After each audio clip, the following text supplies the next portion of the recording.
All right, Chicago. So another crazy weekend where, insane amount of people, 56 shot last weekend in Chicago, 11 dead. It's every weekend. So the city of Chicago and the state of Illinois doesn't want to stop this. Because if they did, they'd put the National Guard, Pritzker would order the National Guard into these neighborhoods. There's only 4 or 5 of them. And the Guard would patrol, and the drug gangs couldn't come out with their guns. Because the National Guard can detain you. Can't arrest you, but can detain you. And then the police come and arrest you. So that would stop it.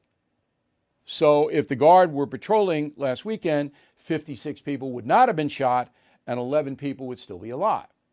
But Pritzker won't do it because Pritzker is perhaps the worst governor in the country, governor of Illinois right now.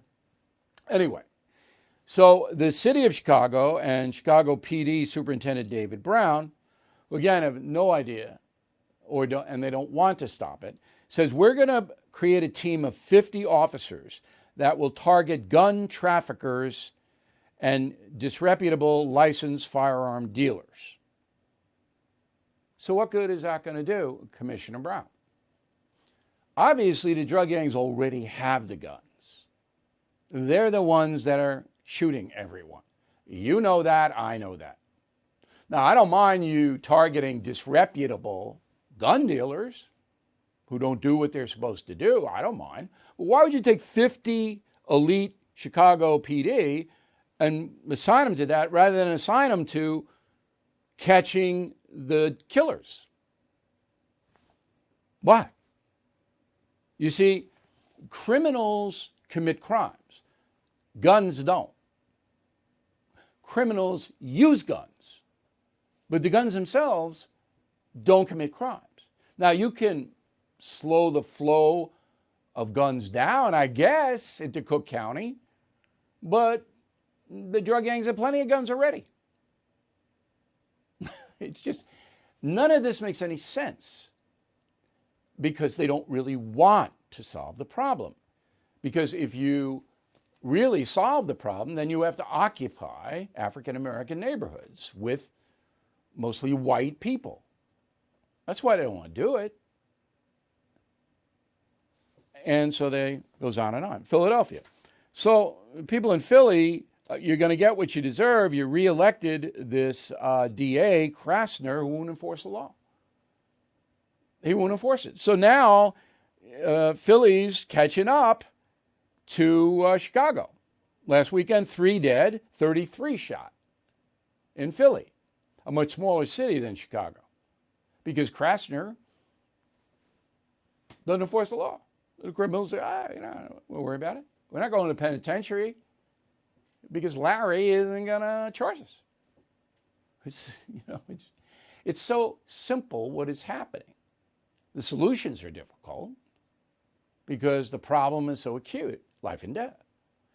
But again, I will go back to the fact that the people of Chicago, New York City, Los Angeles, Philadelphia, San Francisco, Portland, Seattle, Minneapolis, Baltimore, on and on, they are not protesting. Until that happens, don't expect anything good in the criminal justice area.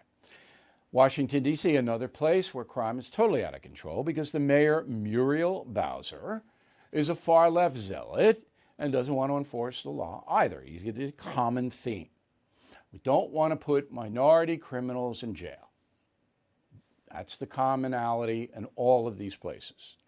Okay, so now instead of trying to solve the violence problem, which erupted, as you know, at National Stadium this week, when there was a gunfight in the parking lot and the game had to be suspended, Muriel, she's busy creating the Black Lives Matter Plaza,